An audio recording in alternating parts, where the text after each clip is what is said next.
नमस्कार, बहुत स्वागत है आपका न्यूज 18 के डिजिटल प्लेटफॉर्म पर। मैं हूं आपके साथ प्रशांत कटारे और मेरे साथ इस वक्त मौजूद हैं मार्केट एक्सपर्ट विनोद रावल जी। बहुत स्वागत है आपका सर।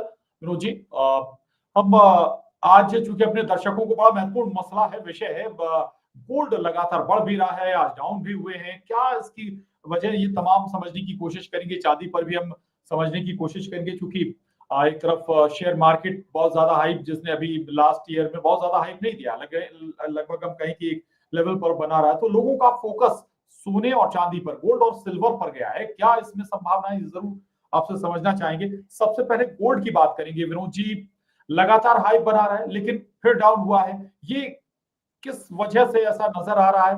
क्या इसके भविष्य है? 2026 में लोगों को क्या करना चाहिए? विनोद जी। नमस्कार। पहले तो न्यूज 18 के दर्शकों को मेरा नमस्कार। देखिए, जहां तक गोल्ड की अगर हम बात करते हैं या किसी भी इन्वेस्टमेंट की बात करते हैं, तो पहली बात तो ये स्ट्रेट लाइन कभी नहीं होती। ऐसा नहीं होता कि सिर्फ ऊपर जा रहा है तो ऊपर ही जाएगा। हम लोग अपनी भाषा में कहते हैं कि हार्ट बीट की तरह होता है, स्ट्रेट लाइन होना भी नहीं चाहिए। तो ये कभी नीचे भी आएगा और कभी ऊपर भी जाएगा। तो जहां तक गोल्ड की आप बात करते हैं, देखिए पिछले एक साल में 50% का रिटर्न दिया है गोल्ड ने। ये अपने आप में एक पूरा, जिसको आप कहते हैं ना कि एक ऐतिहासिक है कि कभी ऐसा नहीं हुआ है। तो जहां तक 2026 की अगर हम बात करें, तो गोल्ड मेरे हिसाब से बहुत बैलेंस्ड रहने वाला है। उसका कारण यह कि गोल्ड जो है वो एक हेजिंग एसेट है, एक लाइफ इंश्योरेंस की तरह है। इंश्योरेंस आपने पॉलिसी ली है, पर आप ये चाहते नहीं कि इसको कभी क्लेम करें, क्योंकि गोल्ड बेचा नहीं जाता है, जो हिंदुस्तान का, जिस तरह से भारत का कल्चर है उसको देखते हुए। तो वो एक हेजिंग की तरह यूज होता है। जब हेजिंग की तरह कोई यूज होती है तो उसको संभाल के रखा जाता है। तो जो बाइंग हो गई, तो अभी आपने देखा होगा एक डाटा आया था कि पूरे वर्ल्ड का जितना गोल्ड है उतना हमारे घरों में है, उतने मीट्रिक टन। तो वो अनरिकॉर्डेड है, इसलिए उसका सिस्टम में हम बात नहीं कर सकते। बट अभी भी जो है अच्छा खासा गोल्ड हमारे पास है। बिल्कुल, अच्छा खासा गोल्ड हमारे पास है, रिजर्व में हमारे पास गोल्ड है। आप जिक्र भी कर रहे थे कि गोल्ड अमूमन बेचते नहीं, लेकिन एक ये भी एक प्लस पॉइंट होता है गोल्ड का, या आपने कोई प्रॉपर्टी ली तो उसे फिर आपको एक साथ सेल करना पड़ेगा। लेकिन गोल्ड एक ऐसी कमोडिटी जिसे आप जितना हिस्सा या जितना रेशियो में आप बेचना चाहें निकाल सकते हैं, कभी भी कैश कर सकते हैं उसको। ये प्लस पॉइंट हो जाता है, लोग गोल्ड खरीदना ज्यादा पसंद करते हैं, बजाय बढ़ भी रहा हो, भाव बढ़ भी रहा है फिर भी। देखिए, गोल्ड सदा से प्रशांत जी एक ऐसी एसेट रहा है कि वो एक सिक्योरिटी देता है आपको। ऐसा एक वो फीलिंग देता है कि आप इसके साथ अपने आप को सिक्योर्ड फील करते हैं। जैसे हम अपनी भाषा में कहते हैं कि gold is for your sound sleep. आप अच्छे से सो सकते हैं अगर आपके पास गोल्ड है तो वैसे भी सोना है तो उसका सोने के साथ आप संबंध जोड़ सकते हैं। तो एक सिक्योरिटी का सिग्नल देता है। लेकिन जिस तरह से, चलिए अब हम दूसरी तरफ चलते हैं, जिस तरह से करेंसी वॉलेटाइल है, जिस तरह से जियोपॉलिटिकल सिचुएशंस है, वॉर सिचुएशन है, इक्विटी मार्केट्स का जब जब करेक्शंस होता है तो उसका पैसा गोल्ड की तरफ जाता है। तो ये सब चीजों को आप देखते हैं तो गोल्ड जो ऐसा लगता है कि बिल्कुल एक रेंज बाउंड रहने वाला है कि अगर अपवर्ड जा रहा है तो जाएगा, लेकिन नॉट लाइक दिस कि कोई 50% एक साल में आएगा। मुझे ऐसा 2026 में कोई आसार दिखाई नहीं देते। लेकिन कहीं ना कहीं बिल्कुल आप इसको संभाल के रखिए। रिटर्न देता है डबल डिजिट। तो आप पुराना उठा लीजिए, 50 साल का इतिहास, डबल डिजिट आपको रिटर्न हमेशा देता रहा है। तो it's a asset of that type. जी बिल्कुल। दूसरा, ये क्या शादियों का सीजन, ये भी एक इम्पैक्ट है जो रिदम पकड़ी हुई है, और आगे क्या गुंजाइश बनती है कि डाउन भी होगा या हमें इन्वेस्टमेंट के मौके भी देगा गोल्ड अभी? देखिए, बिल्कुल शादियां जो हैं, आप जानते हैं कि भारत में जो शादियां होती हैं उसमें गोल्ड की मांग जो खपत बढ़ जाती है, और उसकी वजह से बढ़ी भी। और आगे जिस तरह से अभी आ रही है, तो थोड़ा सा इन दिनों क्योंकि शादियां नहीं है अभी दिसंबर के महीने में, तो उसका असर कहीं ना कहीं दिखा है। और ये जो इन्वेस्टमेंट्स आप बात कर रहे हैं कि प्राइस नीचे गया है, या तीसरी आपने बात की कि इन्वेस्टमेंट का मौका देगा या नहीं देगा, बिल्कुल कोई भी एसेट क्लास आपको इन्वेस्टमेंट का मौका देता है। ये तो समझने की बात है कि आपको कब वो मौका आया और आपने उसको अवेल किया या नहीं किया। तो मेरे ख्याल से अभी भी इसमें जो है इन्वेस्टमेंट बने रहिए, क्योंकि गोल्ड के लिए हमारे बुजुर्ग कहते हैं कि आपको सोचने की जरूरत नहीं है। जब भी आपके पास पैसे हो लगा दीजिए, डबल डिजिट रिटर्न तो दे ही देगा। तो मुझे कोई आसार नहीं लगते। बाकी इन्वेस्टमेंट अपॉर्चुनिटी बिल्कुल गोल्ड ऑलवेज है। अगर आप बिल्कुल कंजर्वेटिव चलना चाहते हैं तो आप चल सकते हैं, बट थोड़ा सा ध्यान से और बैलेंस के साथ चलिए। बिल्कुल ऐसा नहीं कि अपना पूरा पैसा निकाल करके लगा दीजिए। तो it's a one of a class. तो एलोकेट कीजिए, आप अपनी वेल्थ का एक परसेंटेज इसमें डालिए, you will get better returns. जी बिल्कुल, एक हिस्सा आपकी जो इनकम है, वेल्थ है, उसका जरूर गोल्ड में लगाना चाहिए। विनोद जी बता रहे हैं। लेकिन विनोद जी थोड़ा सा ये जरूर समझना चाहेंगे, हालांकि मार्केट पर माफी चाहूंगा, मार्केट पर विशेष तौर से नहीं जाऊंगा, लेकिन मार्केट में जो उथल पुथल है, फिर ऐसे में इन्वेस्टर्स भी अपना रुख बदलते हैं। क्या ये कारण भी है कि गोल्ड में बहुत ज्यादा इंटेंसिटी नजर आ रही है, गोल्ड में बहुत ज्यादा लोगों का इंटरेस्ट भी नजर आ रहा है? 100% बिल्कुल, मैंने आपसे कहा जी मार्केट करेक्शंस का बिल्कुल इफेक्ट आता है, जितनी मार्केट जी की वॉलेटिलिटी है गोल्ड की तरफ जो उसका है, क्योंकि ये हेजिंग एसेट है। मैंने आपसे कहा कि जब आपको हेज करना हो कि उधर मुझे अगर उधर लॉसेस होते हैं तो मैं गोल्ड से रिकवर कर लूंगा, तो ये हेजिंग एसेट है, कम से कम आपके पास एक सिक्योरिटी की तरह रहता है। तो इसको पूरी जो देश है वो भी हेज करते हैं, आपकी मार्केट जी के लोग एक्सपर्ट्स भी हेज करते हैं और रिटेल इन्वेस्टर तो हेज करता है, और बिल्कुल करना भी चाहिए। मैंने आपसे कहा कि एक पर्टिकुलर एलोकेशन इसमें रखना चाहिए ताकि आपको पूरे का पूरा कम से कम आपका पोर्टफोलियो नहीं हिल जाए अगर मार्केट कोई वॉलेटाइल होती है तो। जी जी। दूसरा, आगे शादियां भी हैं दिसंबर में, ठीक है शादियां नहीं है लेकिन आगे भी शादी का सीजन फिर आएगा, तो क्या फिर उस नजरिए से भी अभी गोल्ड खरीदा जा सकता है? क्योंकि शादी में देना है तो बहुत सारा, जैसा कि जिक्र भी कर रहे थे आप, हमारा कल्चर इंडियन कल्चर है, कोई विवाह होता है तो उसमें बहुत बड़े पैमाने पर जो सबसे बड़ा इन्वेस्टमेंट होता है वो सोने का होता है। तो क्या ये उस लिहाज से भी परचेज करने का एक मौका है, अभी समय है क्या, या और रुकना चाहिए हमें? नहीं, मेरे ख्याल से देखिए, मैंने आपसे कहा कि इन्वेस्टमेंट का पहली बात कोई समय नहीं होता, क्योंकि आप और जी मैं जज नहीं कर सकते कि कब हमको एंटर करना है और कब हमें एग्जिट हाँ करना है। उसके लिए बहुत एक्सपर्टीज चाहिए होता है, लेकिन बहुत बड़े बड़े एक्सपर्ट्स भी उसमें फेल हो जाते हैं। गोल्ड की एक खासियत यह है कि भले ही आपको अमीर ना बनाता हो, पर कम से कम आपको गरीब नहीं बनाता है।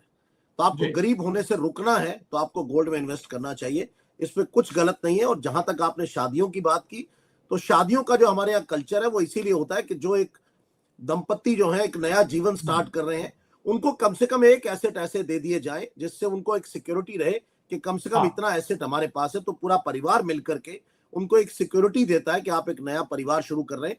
तो यहां पर गोल्ड की खपत इसलिए बढ़ती है, और क्योंकि वो जो गोल्ड खरीदा जाता है वो बेचा नहीं जाता, वो सिक्योरिटी की तरह जी रखा जाता है। तो वहां उनको उनकी भी एक हेजिंग का ही कॉन्सेप्ट था। अगर आप ध्यान से देखेंगे तो ये हेजिंग का कॉन्सेप्ट हमारे यहाँ बहुत पुराना चलता चला है। जी। अच्छा, एक थोड़ा सा महसूस आपसे जरूर समझना चाहूंगा, गोल्ड बॉन्ड में लोग इन्वेस्ट करते हैं, गवर्नमेंट ने भी कुछ गोल्ड की स्कीम निकाली हुई है, क्या उनमें इन्वेस्टमेंट किया जा सकता है क्या? दूसरा, अगर वाकई इन्वेस्टमेंट करना है तो केवल गहनों में भी, गहने भी एक विकल्प है, लेकिन 24 कैरेट और जो गहने बनते हैं उनके कैरेट में भी फर्क होता है, बनावट बनाने में भी उसका चार्ज लगता है, तो कई बार गहने क्या डेड इन्वेस्टमेंट हो जाता है, या देखिए, जगह गहनों मिलती? की इन्वेस्टमेंट बिल्कुल अलग है। हम जिस इन्वेस्टमेंट की जी बात कर रहे हैं, हम उसको जी इन्वेस्टमेंट पे रिटर्न लेने की बात कर रहे हैं। वो ठीक है। आप अपना आपके परिवार के जीवन शैली के हिसाब से आप अपनी परचेजिंग करते हैं, क्योंकि गहने बेचे नहीं जाते जब तक बहुत मजबूरी ना हो जाए। तो हाँ वो इन्वेस्टमेंट आपका जो रिटर्न के पर्पज से नहीं यूज किया जाता, वो 100% सिक्योरिटी के लिए यूज होता है। जी हम जिसकी बात कर रहे हैं, जो मार्केट वैलिडिटी या जियो पोलिटिकल सिचुएशन है, जिस तरह से करेक्शंस आते हैं मार्केट के अंदर, उसको सेफ गार्ड करने के लिए आप एलोकेशन अपना जो एक करते हैं अपनी वेल्थ का या अपने इन्वेस्टमेंट्स का, उसकी हम बात कर रहे हैं। तो जहां तक जी इसके दो सेगमेंट है, जिसमें आपने कहा कि सरकारें जो गोल्ड बॉन्ड इशू करती हैं, देखिए गोल्ड सॉवरेन बोर्ड में अच्छा खासा सरकारों को नुकसान हुआ है। 93,000 करोड़ का जो लॉस है वो सरकारों को झेलना पड़ा इस प्राइस इंक्रीज होने की वजह से। तो अभी बिल्कुल। तो गोल्ड सॉवरेन बॉन्ड बिल्कुल बंद कर दिए गए, इशू नहीं हो रहे हैं। हालांकि जी गोल्ड ईटीएफ में आप इन्वेस्ट कर सकते हैं। तो मैं सलाह दूंगा कि फिजिकल गोल्ड की बजाय आप ईटीएफ में लगाइए और आप उसके अंदर अच्छा रिटर्न लीजिए, क्योंकि उसमें जो एक्सपर्ट्स है दे नो कब काम को कैसे करना है, कब एग्जिट करना है, जी कब एंटर करना है। तो you get good returns out of it. बिल्कुल। अच्छा, क्या इसी तरह के सेंटिमेंट्स जैसे गोल्ड को लेकर हैं, चांदी को लेकर भी या सिल्वर को लेकर भी हम मान सकते हैं? क्योंकि सिल्वर भी लगातार हाइप बना रहा है, सिल्वर में लोग इन्वेस्ट भी कर रहे हैं। अब स्वाभाविक है कि गहने भी बड़े पैमाने पर सिल्वर का यूज होता है गहनों में। देखिए, जहां तक सिल्वर की बात करते हैं, तो जी सिल्वर का इंडस्ट्रियल यूज स्टार्ट हो गया है। ये आपने भी देखा कि ईवी जी आने के बाद वहां पर जिस तरह से उसका कंजम्पशन बढ़ा है, उसकी वजह से सिल्वर की डिमांड बहुत बढ़ गई है। और हम्म सिल्वर की जो एक तरह से आप समझिए खपत बहुत ज्यादा है इंडस्ट्रियल। जी इन्वेस्टमेंट्स में तो जॉब अलग है। और दूसरी बात, सोना जिस तरह से महंगा हो रहा है, उसकी वजह से भी चांदी के गहने जो हैं वो हम्म, सिल्वर में कहीं ना कहीं लोगों ने कन्वर्ट करने शुरू कर दिए हैं कि हम क्यों ना इन पर अपना इन्वेस्टमेंट कर दिया जाए। तो जो कभी गोल्ड को जो प्राइम मिला था, आज अगर आपके पास उतना पैसा नहीं है तो आप क्या करेंगे? तो आप उसी तरह के डिजाइन के साथ जो गहनों की आप बात कर रहे थे तो वो सिल्वर में बनने शुरू हो गए हैं। मैंने अभी पीछे एक एग्जीबिशन में देखे, बहुत खूबसूरत तरीके से बनाए गए थे। तो कम इन्वेस्टमेंट में आप वो भी ले सकते हैं। उसके बाद जिस तरह से ईवी में या बैटरीज के अंदर इसका कंजम्पशन हो रहा है सिल्वर का, और जिस तरह से आपके सैटेलाइट्स और ड्रोन्स में भी यूज हो रहा है, तो कहीं ना कहीं उसकी वजह से भी सिल्वर की मांग बढ़ी है। और जब मैं एक अर्थशास्त्र का स्टूडेंट हूं, तो जब मांग और सप्लाई दोनों में फर्क आता है तो भाव बढ़ता है। तो बिल्कुल सिंपल सी थ्योरी है। तो कहीं ना कहीं उस वजह से सिल्वर का भाव बढ़ा हुआ है। जी, तो सिल्वर में इन्वेस्टमेंट भी हम कर सकते हैं क्या? ये बेहतर ऑप्शन होगा क्या अभी? जी बिल्कुल, गोल्ड और सिल्वर दोनों बेहतर ऑप्शन है। अगर आप बात करें तो सिल्वर ने ज्यादा रिटर्न दिया पिछले साल में as compared to gold. Silver का रिटर्न ज्यादा था, लेकिन अभी जिस तरह से सिल्वर पिछले दिनों में गिरा, उससे लोगों को थोड़ा सा डर लगा।